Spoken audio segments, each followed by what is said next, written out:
Bonjour mes chers otaku. Bonjour.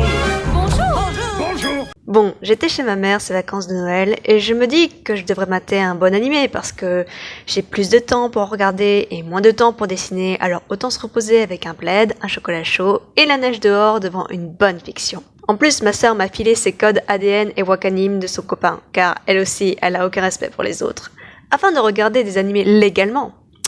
Oh my god, c'est aussi rare que je fasse ça que le nombre de gens qui n'ont jamais connu la douleur du petit orteil qui se cogne contre ce motherfucking meuble. En parlant de douleur...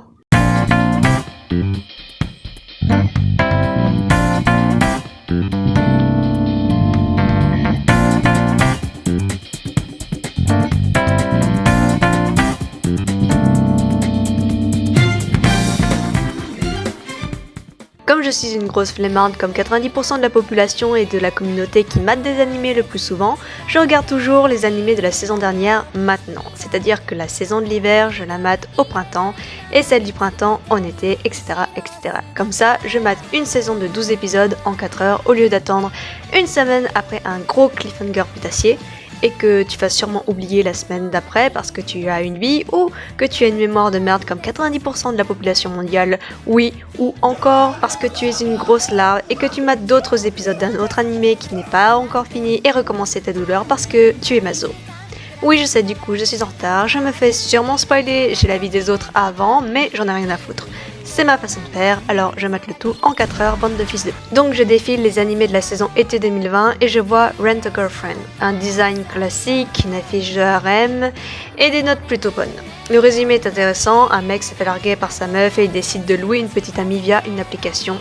J'ai déjà fait une BD pour mon académie sur une mère qui avait loué un père pour sa fille, donc un faux père et tous les problèmes psychologiques que ça peut apporter pour tout le monde. Alors, comme de toute façon les animés populaires, je veux les voir pour pouvoir juger si c'est de la grosse daube, bah je me lance ça sur ADN. Je m'attendais à un truc psychologique bien que classique, mais le mot déception est un mot assez clair pour définir cet animé. Alors, Rent a Girlfriend est un animé de 12 épisodes sorti en 2020, si tu suis un peu, produit par TMS Entertainment. Le studio a sa qualité d'animation aléatoire qui ont fait plein de trucs pour en citer quelques-uns. Des gens qui veulent aider un mec qui veut se suicider, un mec qui rajeunit 10 ans pour se taper une lycéenne, des gens au design chelou qui animent E égale M6, un autre mec qui lui vieillit pas mais qui a fait des milliards d'épisodes avec une enquête à chaque fois, Sherlock et Inspecteur Derek n'ont qu'à bien se tenir, une nana stupide zoophile, un animé nul mais je me souviens plus de l'histoire, de la fantaisie avec des mecs BG, de la boxe putain, et motherfucking...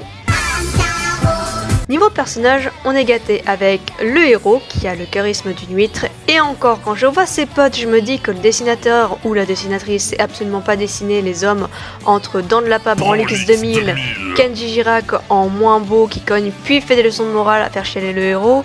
Ce mec dans IQ, bah c'est pas la joie en mec beau hein. En plus d'être aussi charismatique qu'un cheval qui twerk, il a pas la science infuse. Il est aussi maladroit qu'une Félicia dans un magasin de porcelaine, et tous ses potes et certaines de ses meufs le disent direct. Mais au fond, il est gentil. Alors tu m'étonnes qu'il fasse mouiller toutes les nanas qu'il croise, oh là là. Le pire c'est que mis à part les plans bien centrés sur les boobs, le cul et les culottes des filles, même si ce n'est pas aussi hard que je le pensais, le mec il est littéralement un pervers, rien qu'à suivre les gens en scred et écouter tout ce qu'ils disent et se faire des films pour tout ruiner ensuite, il pense qu'au cul. Alors je sais que c'est un puceau, le scénario nous le répète 10 fois à chaque épisode, mais faut pas abuser. Il a 20 ans, il pense qu'à ça, mais on n'a pas besoin de savoir qu'il se vide les couilles toutes les secondes dès qu'il voit une nana bonne. Enfin, les gens vont peut-être me dire « Mais c'est normal pour un mec de penser à ça ». Oui, déjà, c'est sexiste à mort. Et ensuite, oui, ça peut arriver. Mais JPP, les gars, le scénario... Ah mais oui, il n'existe pas. Au moins, l'animé est pas coincé pour qu'on voit le personnage principal se masturber et assumer tout ça sans que ça soit trop gênant. Ou pas. Mis à part le héros et les persos masculins random, on a les 4 filles. Oui, parce qu'il y en a d'autres, mais on va pas se faire chier avec le design des personnages secondaires. Attends, tu t'es cru dans One Piece ou Fairy Tail avec leur casting de personnages aussi long que ta liste d'animés à mater? On a la même tsundere super bonne, je veux dire jolie, surtout ses yeux. Je sais pas si c'est que moi, mais ses yeux sont super beaux, putain. Qui est au fond le personnage le plus intelligent de l'histoire, malgré ses airs de tsundere, c'est étonnamment le personnage auquel j'ai eu le plus d'accroche, car elle est intelligente, bonne menteuse, forte de caractère et toujours bien habillée. Et elle aime la thune, putain. Pas comme cette grosse pute là, oui, celle qui respire la superficialité et qui n'est autre que l'ex de notre cher Kazukun. Déjà tu pars sur les bases que c'est une meuf qui largue son mec, certes bien beauf, mais au bout d'un mois avec un grand sourire sans aucune explication. On commence sur le level de la bonne pute, tu vois. Mais comme on pensait pas la revoir, elle est dans la fac du héros. Coïncidence ? Animé. Mais ensuite, quand on la revoit, c'est pour dire tous les défauts du héros en public, devant sa soi-disant nouvelle petite copine et tous ses potes. Ouais, on atteint le niveau salope là. Bon, Best Girl le défend, mais héros con se foire, puis ensuite elle le chauffe jusqu'à l'embrasser à la plage. Non mais meuf, au lieu de faire ta meuf creepy en tweetant que le fait que t'es une salope qui sait pas ce qu'elle veut parce que cassée pour se retaper son ex et détruire son nouveau couple avec aucune explication, c'est franchement triste pour toi. Le troisième personnage mystérieux dont j'ai cramé son secret à la première seconde où elle est apparue. Sans déconner, tout ça pour ça les gars, sérieux. Essayez de faire des plot twists plus complexes parce que vous êtes resté au terme. C'est nul. Bref, ruban dans les cheveux est montré au début par sa culotte pour au final être aussi très superficielle sur l'amour et ce qu'elle ressent pour le héros. Qui plus est, le fait qu'elle ne respecte pas ses sentiments. Non mais sérieusement « je veux sortir avec toi, mais t'es pas obligé de m'aimer ». Fais-le ou je te fais du chantage et je me mets à pleurer comme une gamine capricieuse dans la rue devant tout le monde. Ça m'a un peu refroidi, je vous avoue. Non mais le respect, il est où? Et si tu traites une femme à louer comme ça, je suis sûre que tu seras attentionné avec ta copine. Meuf, il est pas sorti avec des nanas en 20 ans. Il s'est fait larguer par sa première meuf, tu le connais à peine, tu sais pas qui il est. Et sa relation avec une nana à louer ne concerne que lui et elle. Alors arrête de faire ta meuf qui veut absolument sa tub parce que tu passes franchement pour une pute aussi. En plus, elle passe bien pour la nana relou qui veut toujours le voir, qui lui envoie des tonnes de SMS et collante au possible, lui demande d'annuler tout ce qu'il fait pour passer du temps avec elle, est jalouse des autres filles, veut presque le forcer à coucher avec elle, le frappe en plus et ne connaît pas le mot intimité. En plus de faire sa forceuse dans des réunions de famille, mais je veux juste la frapper cette pute bordel. Juste détestable. Elle considère Kazuya comme un trophée, un but à acquérir alors que c'est une personne avec des sentiments. Bah les couilles que tu penses être la meilleure pour lui, pense aussi à ce que lui ressent. Elle prend le même travail que lui et fait en sorte aussi de faire du chantage en baissant son salaire pour qu'il arrête de louer chez Zulu. Mais j'y crois pas à être aussi toxique que ça. Le titre c'est pas Rent Girlfriend, c'est Rent Salope là.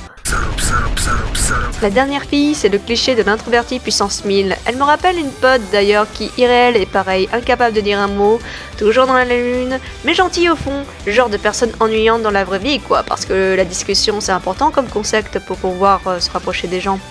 Elle apparaît dans l'avant-dernier épisode et ne m'a pas tellement marqué, de par ses lignes de dialogue aussi nulles que le scénario en lui-même. Et pour finir, la grand-mère, le best personnage de l'histoire tout court. Je veux une mamie comme ça en plus, elle est trop cool. Vous demandez pourquoi je parle que des personnages et qui plus est avant l'histoire, c'est parce que il n'y a pas de scénario les gars. Non mais le fil conducteur est absent, les enjeux sont banals et sont toujours repoussés, on ne sait pas où l'anime veut nous emmener au fur et à mesure des épisodes, et en plus, j'ai un étrange goût amer de m'être retapé Nisekoi, le harem avec le mec pas doué, les 4 nanas qui ressemblent étrangement à celle de Rent the Girlfriend qui doit faire semblant aussi de sortir ensemble devant leur famille. De plus, le héros est teubé et maladroit, on ne peut pas s'accrocher à une larve pareille. Il s'améliore certes, mais il reste un boulet infini qui lui aussi ne sait pas communiquer, bien qu'il aimerait bien niquer justement. Le seul truc narratif qui aurait été sympa à faire, c'est cette application bordel. Voir les aspects sombres de la prostitution, car oui, c'est clairement ça, même s'il n'y a aucun rapport sexuel, les nanas ont dû se taper des mecs bas ouf, vieux, gênants, abuseurs. C'est pas un truc ouf où la femme se fait en général respecter, surtout si elle est super jolie. Faut vraiment être en dèche de thunes pour faire ce métier. Qui plus est, tous les aspects psychologiques qui n'ont évidemment pas été traités. Les nanas, c'est un job cool, tranquille pour payer leurs études. Au moins, personne les traite de putes dans l'anime, ce qui est un bon point au vu des personnages qui tendent au sexisme. Niveau musique, c'est pas fameux, elle n'est pas mémorable, parfois mal placée. Par exemple, l'ending joyeux sur une scène triste, et le remix dégueulasse de Beethoven. J'ai envie de m'arracher les tympans, putain. Juste une OST pas si mal, douce mais rien de marquant. La musique de l'opening est jolie, le visuel est classique.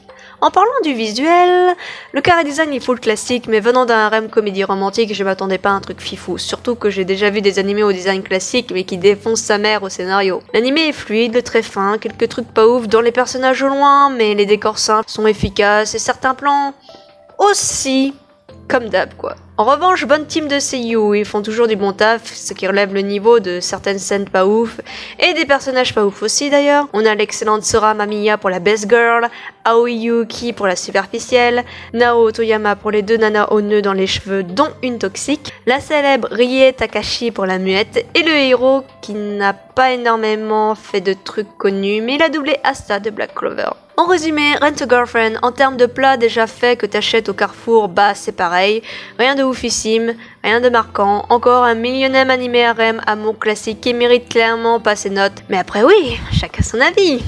Y a des gens qui aiment la merde, il en faut pour tout le monde. En parlant de merde,